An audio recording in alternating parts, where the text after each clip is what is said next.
Hello and welcome to the Film Music House here at Sundance Film Festival. My name is Thomas Mikus, and it's my pleasure today to moderate a panel on mentorship and on paying it forward. It's something that is very dear to me, and I have amazing guests with me today. First is Cindy O'Connor, Emmy nominated for Once Upon a Time. She composes for film, for television, orchestrates also, and writes for theater. She was awarded several fellowships, including the Sundance Composer Lab for feature film scoring. And she scored the Sundance film for Giving the Franklins. Cindy is a board member of the Society of Composers and Lyricists, and as such is also responsible for the mentorship program at the SCL. Hello, Cindy. Hello, Thomas. Hi, good to see you. I'm glad to have you.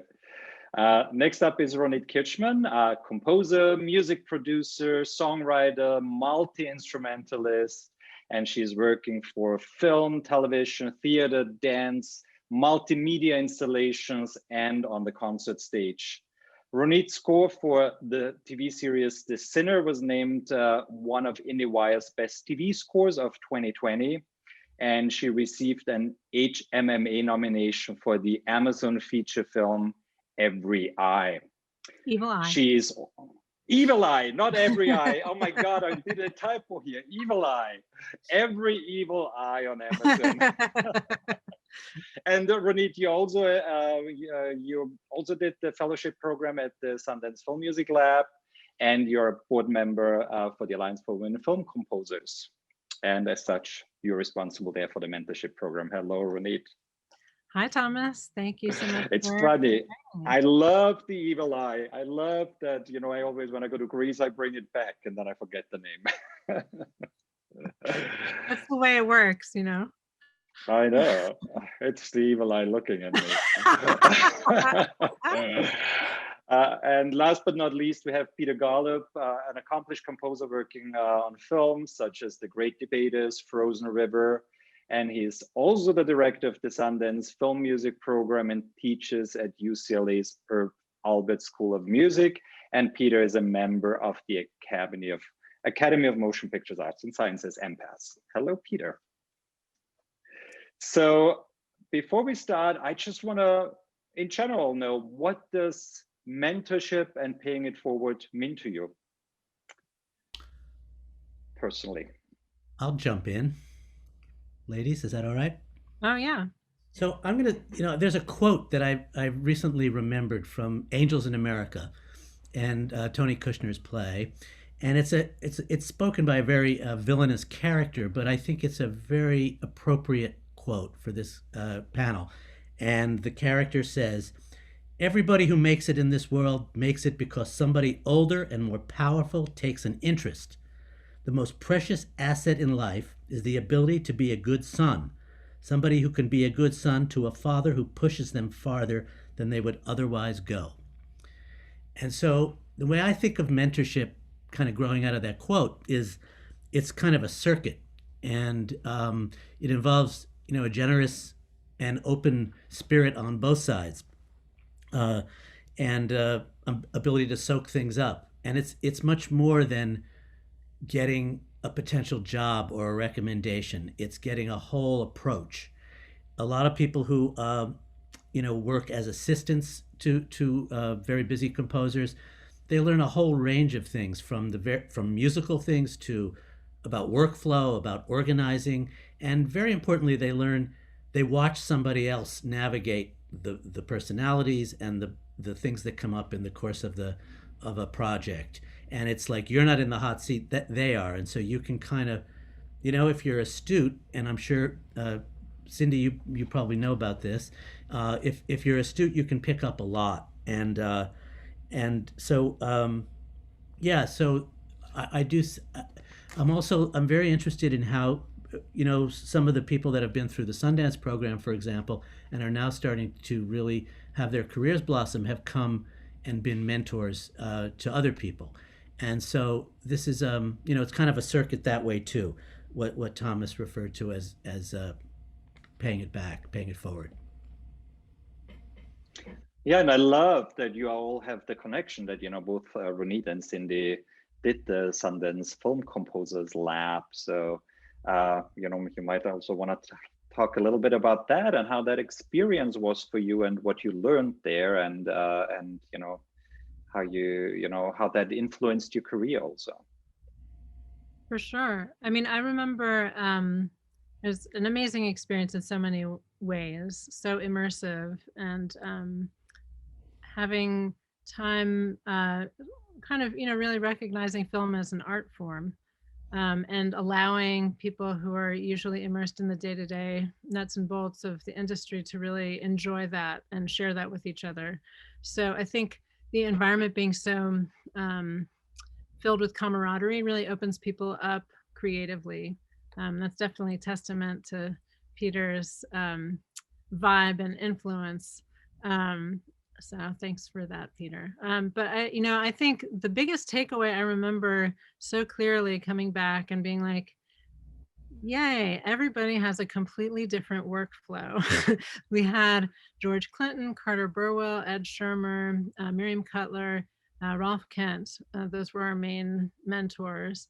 And, they had very different approaches to every part of the process. And I think for me, I really felt that whatever mentorship experiences I had, I wanted to maintain my originality through, I wanted to develop my voice. And so that experience was awesome for me because I felt like, it allowed the space for all the people who were fellows to be themselves and also have reflected back that there are many ways to work.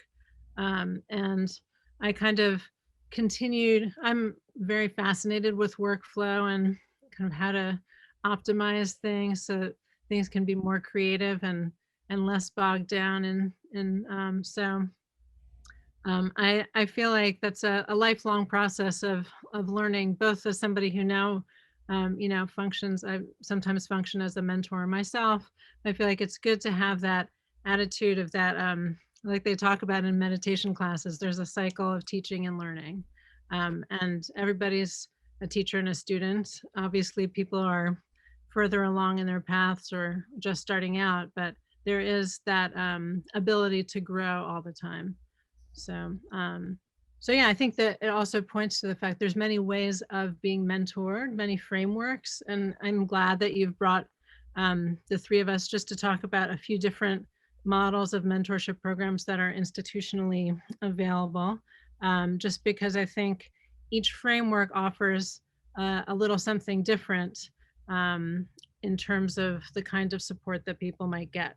And for different people, those frameworks might, serve particularly well. So it'll be fun. Yeah, to and I want to talk in more detail. get into those different frameworks in a minute and the different organizations. I just want to hear from Cindy, if I may, for a moment, what mentorship means to you and what you took away from the Sundance Composer Lab when you did it.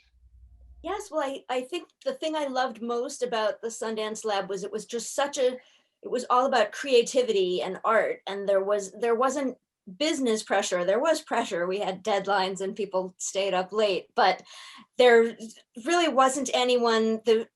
When comments were given, it was all about making the art better or about expressing carrying out your vision better and improving it. There was no one really, no, this isn't going to work. I don't even want music in this scene. It was kind of blissfully free of those kind of pressures. And I think similar to Ronit, observing everyone's process being different, getting to see every assignment done by the 5 different fellows. I got to see completely different approaches to the same scene, and each one of them was wonderful in its own way. And I think my biggest takeaway is that my way of doing things is fine. And it's one of my favorite mentor stories was Thomas Newman was one of our mentors, one of my favorite composers. And he came into the room for our little session and he said to me, are you a person who stresses out and gets really worked up over things? And as I was gearing up to say, why no, Thomas, that's not me at all, he said, because I am. And I thought, oh, thank God, that how wonderful to know. And explaining to me that different, ways, stress management and ways to have less anxiety about things. And with every one of the mentors, I had an interaction like that was sort of, yes, little bird, your way of doing things is fine. Oh, that's amazing. Cindy, you're on the board of the Society of Composers and Lyricists. For people that might not be familiar with the SCL, can you in 2-3 sentences kind of say what the SCL is, what it stands for, but then also go into the mentorship program that I think is in the 2nd year now. And maybe you can talk a little bit, is it for composers only? How many mentees are there? And give a bit of an outline of the SCL mentorship program. Sure. Well, the SCL is the Society of Composers and Lyricists. And it's an organization for composers and lyricists, obviously, but for visual media is more specifically. And we have composers and songwriters for games, for film, for TV, for musical theater, for live concert work. It's really open to people from all of those disciplines. And throughout the year, we have seminars, we have different film screenings and chats with composers, and there's a song arts committee that brings in music supervisors and will do playback and evaluating songs. And just last year, we started having an awards. There's the SCL Awards, which is for composers judged by composers. And so far, it's been pretty great. And so the mentor program, what it is once a year, the applications are open every summer. And a couple years ago, I just took it over 2 years ago, and that was the first year that we opened it to songwriters as well as composers. And this year last year we had 3 songwriter mentees and 5 composer mentees, which was a good number for meeting in person. But this year, since it's been all on Zoom, we've opened it up a little more. So we have 5 and 7. Mm-hmm. And originally the idea was we were going to have 2 separate tracks. We were going to have the songwriter track with mentors, music supervisors and songwriters and such, and the composer track. But then all of the mentees said, I want to go to both. I want to learn about this. I want to learn about that. Since so many of us do both, I do both. Peter does both. Ronit, I don't know if you also write songs. You do both, yeah. Oh yeah, amazingly, yeah. So we ended up just saying everything is open to everybody, which they all love.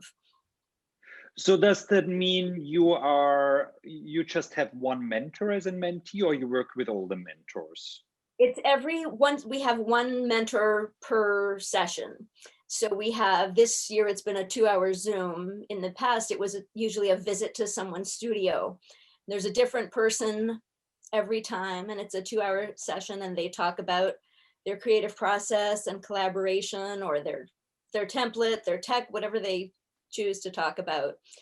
And in addition to other composers and songwriters, we try to bring in an entertainment lawyer, an orchestrator, a contractor, sort of somebody from every area of the business, so they can see what awaits them. And I think you might have a publicist also talk about self-promotion. We do, in fact, we do. Might that be? So Cindy, how long is the program then? For how many weeks does it run? This year it started in the beginning of October, and with a break for the holidays, it's going to run through early April. And actually there's an LA program and also a New York program. So they have their own. I think theirs is a little different. I think theirs runs all the way to June. Cool. Yeah, and I want to talk a little bit about requirements and how to get chosen for the program, and also how to be a mentor. But maybe we can talk a little bit with Ronit first about the Alliance for Women Film Composers and what that organization stands for, and then maybe because I think your mentorship program is structured a bit different than the SCL. Yeah. So yes, as you mentioned, I'm on the board of the Alliance for Women Film Composers, and part of the mentorship program founding team. The The Alliance is a pretty amazing organization. It's now 7 years young, and it's kind of grown and developed from kind of the seed of an organization that's dedicated to creating gender parity, essentially, in the film music and film composition hiring, to something which is, I would say, much more wide-ranging and creative in terms of its offerings. Now there are, I mean, the programs we offer are kind of awesome and wide-ranging, from what we call inside sessions, which are master classes that sometimes take place over multiple months. Many networking events, sometimes, you know, cross-disciplinary with directors or other film organizations, as well as, you know, especially pre-COVID, but we're still continuing during the pandemic with Zoom hangouts and evenings, and interesting talks and panels, as well as kind of participating in various initiatives, whether it be partnering up with the SEL, dealing with copyright stuff, or you know, representing at various conferences to shine a light on issues of female composers in particular. It's interesting that it's still, there's definitely still encouragingly attention on the questions of hiring in Hollywood, but I think it still takes a little extra oomph to remind people that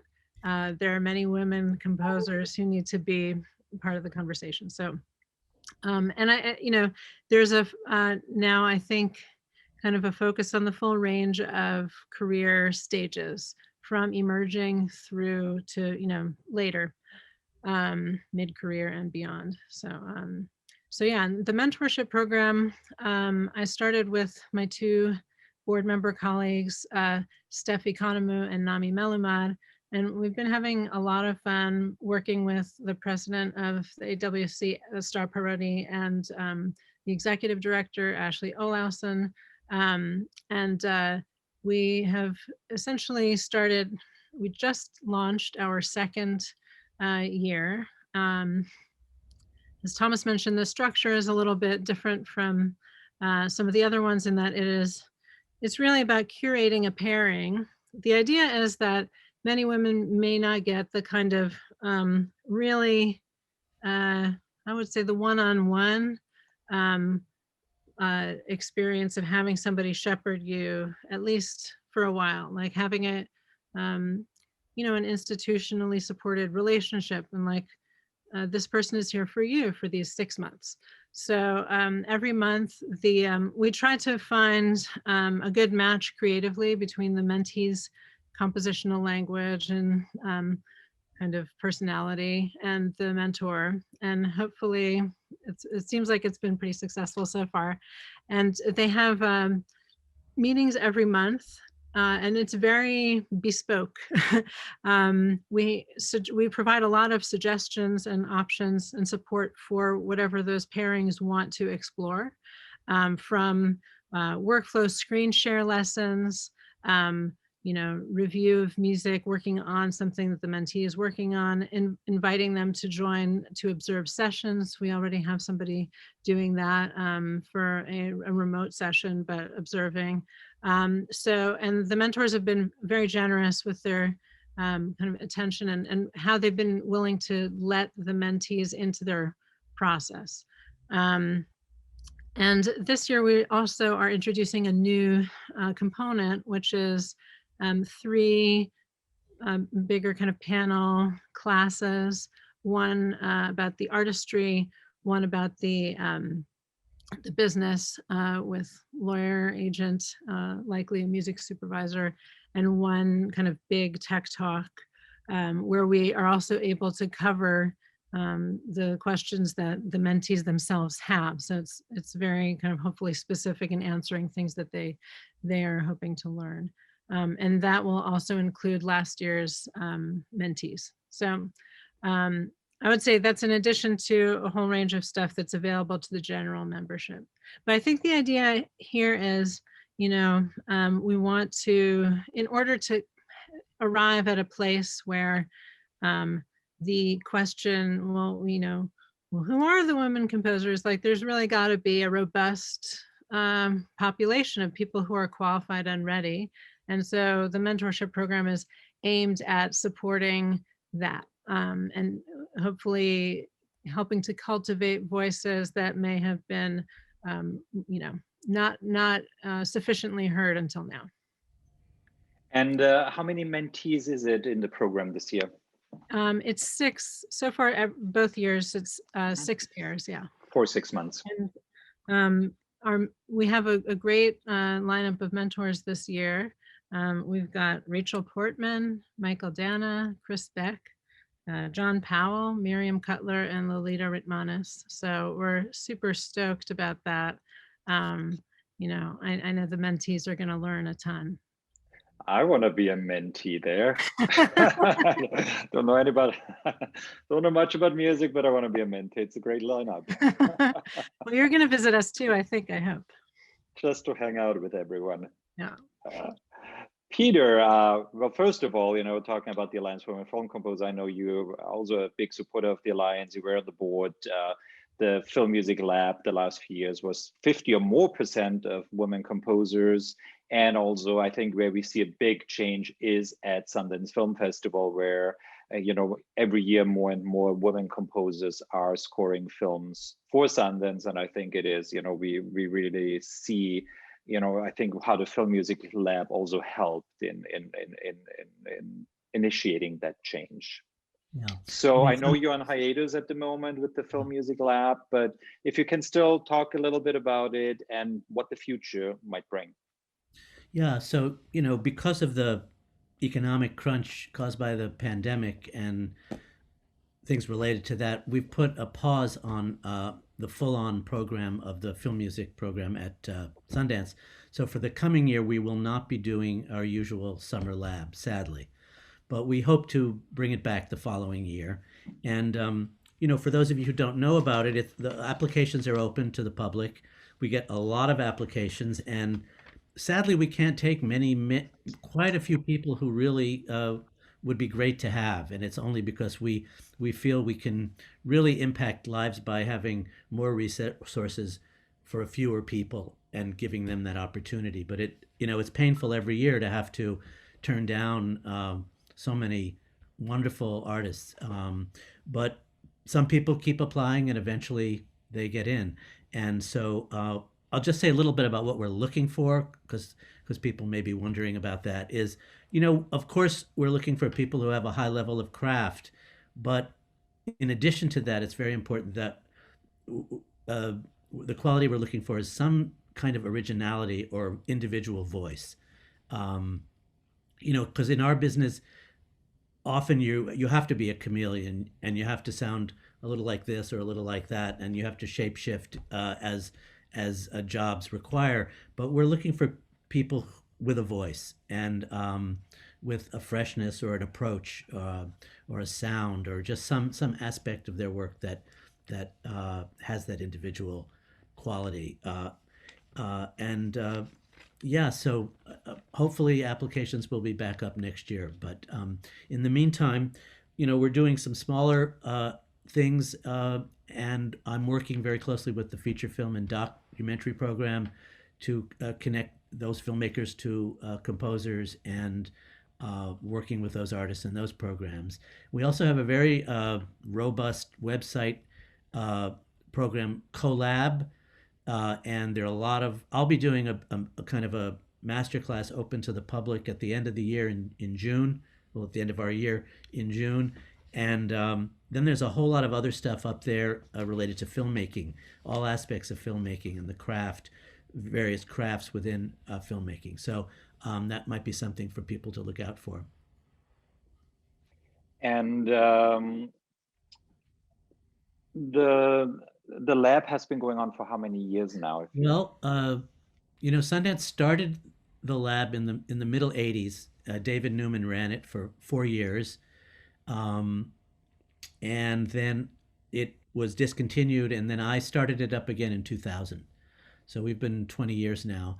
And for the first 12 years, we were in Utah, where all the other Sundance labs take place. But We moved up to Marin County because we started a wonderful relationship with Skywalker Sound, where we added sound design to the curriculum, and in an attempt to really get people to think of music and sound together, and not as things that not on an assembly line that are dealt with separately at the end, but that you're actually strategizing and thinking about the whole sound and music world together. And so that's been extremely fruitful collaboration with Skywalker. Cindy, you were there. Ronit, it was after your time, so you didn't Yeah. have the benefit of that. But it's been a great partnership, and kind of has added a whole new level of creativity to what we do. So that's a big plus for us. And I think the Sundance Lab also went through an evolution in the sense of Cindy, you were in the feature film lab, and then there was a documentary lab. But how was the latest on that? Is it now? So yeah, we started in just fiction films, and then after a couple of years, we added documentaries, and then we had kind of that got built up so much that we ended up, and it was an opportunity to have more fellowships. So we had some doing just fiction and some doing doc. And then a few years ago, we sort of looked at each other and said, "Why are we breaking this down and separating them? Let's do it all together." So now we do that, and it's been great because it's really just about storytelling. And some people are working in kind of hybrid idioms anyway. So you get movies that aren't strictly one or the other. Some directors go back and forth, and then composers go back and forth, as I have done. And so it's been really interesting. It enlivens the conversation to have both fields together in the same room at the same time. Yeah, and we see that this year at the lineup at Sundance Film Festival. But most of the composers I see that scored a documentary this year have done fiction before, so it's not only strictly documentary composers anymore. Well, I certainly hope we'll have the Sundance Lab back next year, and that will be listed on the Sundance Institute website, I'm sure, right? Yes. The lab usually takes place in the summer, like in July, early August, and usually applications go up.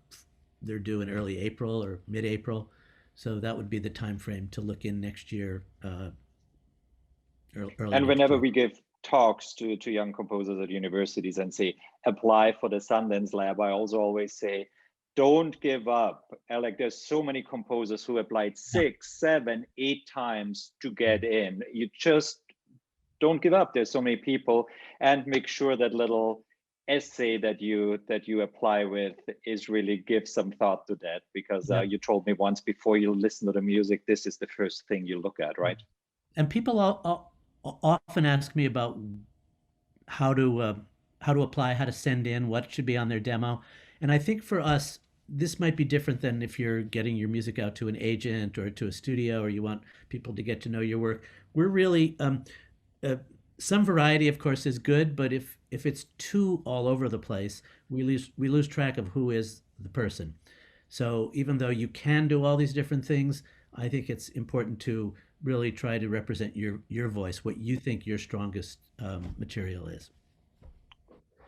Cindy, how is that for the SCL? How does the application process work there? What are you looking for when you look at mentees?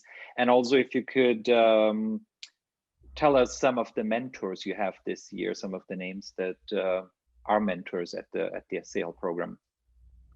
Sure. Well, this year we have composers. We have Jeff Russo, Lolita Ritmanis. We have Gary Scheinman talking about game music. Carlos Rafael Rivera is going to come in and talk about the Queen's Gambit. We're going to have contractor Peter Rotter talking about working with orchestras and hiring live players. Just this morning, we had the songwriters Amanda McBroom and Michelle Browerman, who've done fantastic award-winning songs for animation. We also had an entertainment lawyer, an orchestrator. We have reps from the PROs, and Thomas. And me. How is the application process? So what are you looking for when you look at composers, and how does the application process work?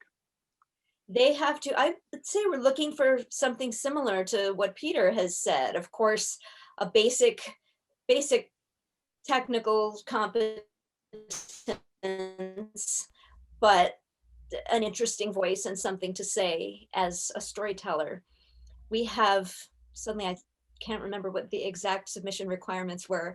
I think it was up to 10 minutes of music in any combination of cues, and we ask for MP3s and scores if they have scores available, and if they have video clips, but video clips are optional, and also an essay.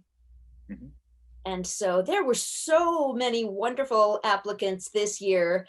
At first, we thought there weren't going to be, I think last year there were 65 applicants for 8 spots. And this year, there were only a few days left and we only had 39 applicants. And we were thinking, oh, sad year. Let's extend it by another week. And then we had 100 people apply. Oh my goodness. Didn't account for the typical musician waiting for the last minute thing. I think on my Sundance Lab application, I think I hit go at like 11:58 on the last night to turn it in. But this is awesome. It also speaks for the program, obviously, that it gets more popular every year. Yeah. Have you gotten, what is the feedback you got from the mentees the first year? What did they take away, you think? Let's see, it was interesting because what they loved most, they loved a peek into the world of the bigger name composers, but their favorite thing was the mid-career composers. And they said they learned more from the people who were fresh out of an assistantship, or people who were maybe 5 years down the line from where they are themselves. I've heard that too, because I've mixed it up too. Very, very accomplished people with lots and lots of films, and then some who are more recently really working at a higher level. And as you say, exactly, I think people get a lot out of that. I was just thinking about the first time I ever taught.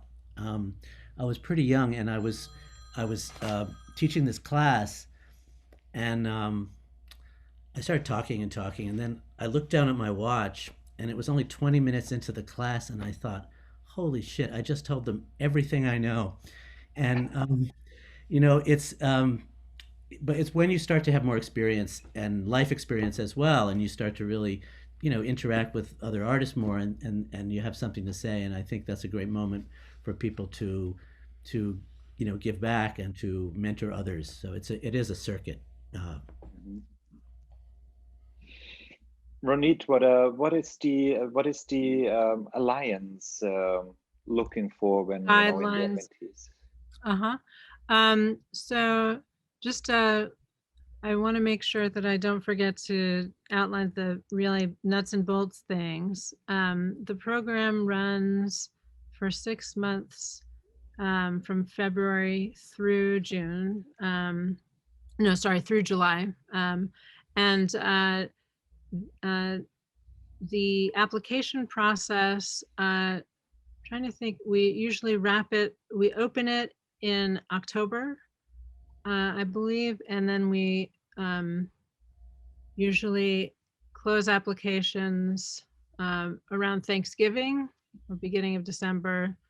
It's been, very slightly different both years, but that's the basic range. And then we deliberate, we listen super closely. I mean, if anybody is, I think it might help to know, like, we exhaustively listen to everything, and it's very music first in terms of the selection process. So I hope that people are listening and hearing that, because it's really, really about what people are putting forward. It's not primarily about their credits.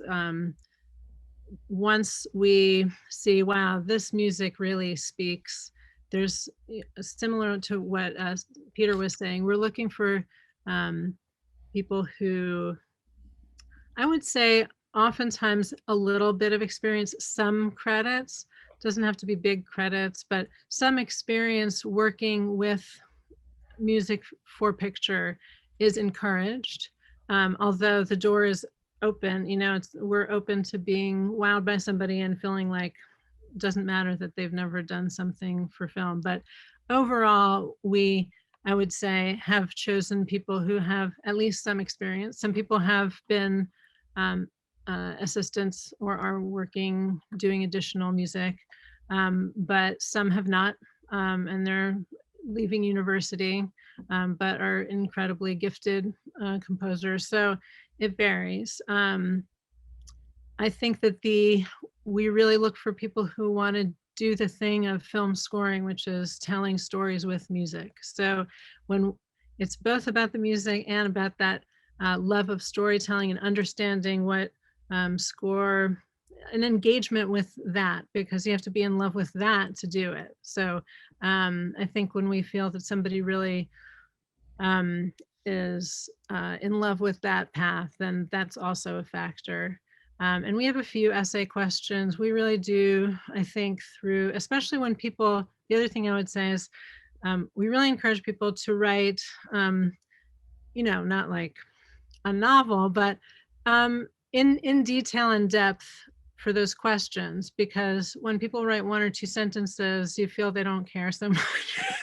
And when they give some thought to it, and it's like a window into their soul, basically, and who they are as an artist. And we try to ask a few different questions so that we can get to know them through different facets of their experience. So anyway, that's kind of how we look at things. We have multiple rounds of consideration. We also discuss them as a committee with the president and the executive director. So we really try to give everybody a really fair shot. We also do an extensive feedback process. So if people make the semifinalist or finalist rounds, they also can ask us for a phone call, which we've been doing, just to kind of let them know like how their work resonated, what they might want to work on for their next application, and also to encourage them to keep going. So it's actually really fun. It's a lot of work to go through everything, but it's also very, I think, connected to what matters, hopefully. So right now we've just launched the 2021 program, but I would say we usually ask for 5 pieces of music. We don't require scores or video, and at least at present. And usually I would just keep an eye out in the fall for announcements about when the portal opens. There's usually like plenty of time to gather your stuff together. And yeah. And I love that it seems like what you have in common, all 3 projects, which are all great programs, sorry, but what you all have in common is that composers really have to put some thought what music they send and how they present themselves and how they also write about their work. And I think that sometimes it's, you really have to kind of also know who you are as an artist and where you want to go, I think, in order to present yourself that way. And it's something we often talk about also. Last question is, I'm just interested, who were your mentors? You said some names earlier, but who made an impact on you? Who was, who are the composers that you looked up to, or that taught you, or that mentored you? Cindy, if you want to start. I had a long and wonderful assistantship with Mark Isham, who is a fantastic composer, and I always felt like he was the perfect mentor for me because he works in so many different genres. And he's also a trumpet player, he's jazz, he's electronic music, he's a solo artist and orchestral composer. And it's when Peter was talking about the things you learn about how to interact with filmmakers, I remember one day sitting in a meeting and taking 3 pages of notes that I just called useful meeting lingo. And it was all things like, oh, look what he's doing in this situation. Oh, okay, this phrase is a good one when you want to move things along. So I think the communication with filmmakers is one of the biggest things I learned from him. Oh, cool. Ronit, how about you? Well, I think that the more I work, the more I realize how valuable the mentoring experience is, and I want to go back to my previous self and encourage myself to reach out to more people. But I think that there I didn't have like a role model or like person who I assisted for a long time and who I kind of learned the ropes from. I will say, for me, the mentorships that meant the most to me were when I felt like the person saw me as an artist, got me, and encouraged me over time. So not so much about like, oh, do this or do that, but a feeling that somebody who I really respected um, was was kind of there to like root for me basically. So for me, one of those people is definitely George Clinton, who was a mentor of mine at Sundance. And I felt I remember the critiques and, I just felt like he's a true teacher, and he's there to help you find the key to unlock yourself, your voice. And so it's great to have that perspective. As a teacher, he would say things that I wasn't expecting to hear, that really helped me to move further with a piece. And he's also just like a lovely, wonderful human. So whenever I would see him at events, when I'd make the next step forward, he's always like, a wonderful support. And I think that those things are like lifelines when you're climbing the ladder. So I would say, that's definitely one person who stands out for me. And I think, Peter has been an amazing support, being able to go to Sundance and have a person to touch base with and go back to do. There's a Time Warner Fellowship that I got to go back and do. And just kind of feeling that Sundance is a home. There's something about the extended community of Sundance that provides a feeling of, you just have a lot of people, a lot of friends. I mean, I was going to say many of my colleagues, I feel like just the lateral thing rather than the top down thing has been very fun and opening. And for me, just being able to bounce ideas with colleagues and compare workflows and have fun with that. The fact of having a community of people.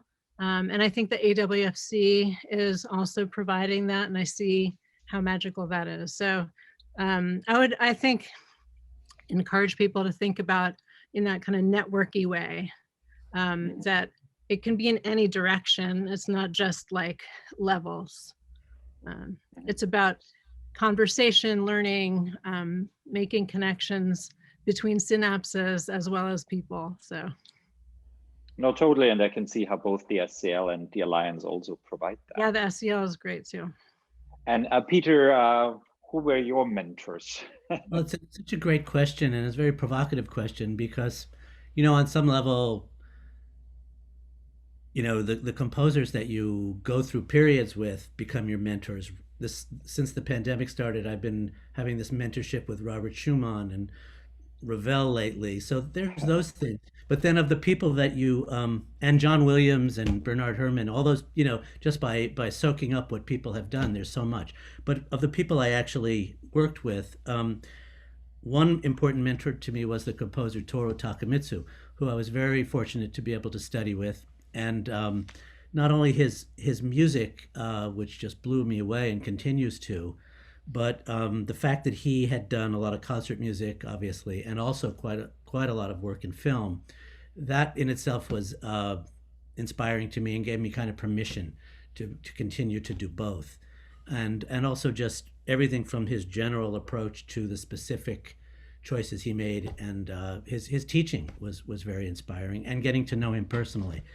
And another mentor I had was not a musician, but it was a theater director and writer and actor named Charles Ludlam, who taught me so much about music and drama itself, just like how it works and how to make an audience laugh and how to do the whole thing. And I think all the time of the lessons I learned working with him. And more recently, I mean, one of the great selfish advantages I have of having done the lab all these years is the people I invite. I learn from so many of them. I really do soak it up. I've always had the theory that if it were to be interesting to me, it would also be interesting to the composers we invite. And so many of those people have influenced me. But I'm going to mention just one, is James Newton Howard, who I had the great opportunity to work with on a film. We co-composed a score, and I learned so much sitting with him and watching how he worked and just his whole approach. So he's been, a friend and a mentor in a certain way over the years too. And I think everyone can agree, and you hear that so many times when you're a teacher, when you're a facilitator, and when you're a mentor, you're also learning. You're also learning from the mentees, I'm sure, in all the programs. And I know how we all came back full circle, Ronit and Cindy being at the Sundance Lab and now back at Sundance Film Festival for this panel. And thank you all for your generosity, not with what you do with the, all the programs and giving back to composers that way, but also obviously your generosity today and spending 45 minutes with me and helping us with all this information. Thank you so much.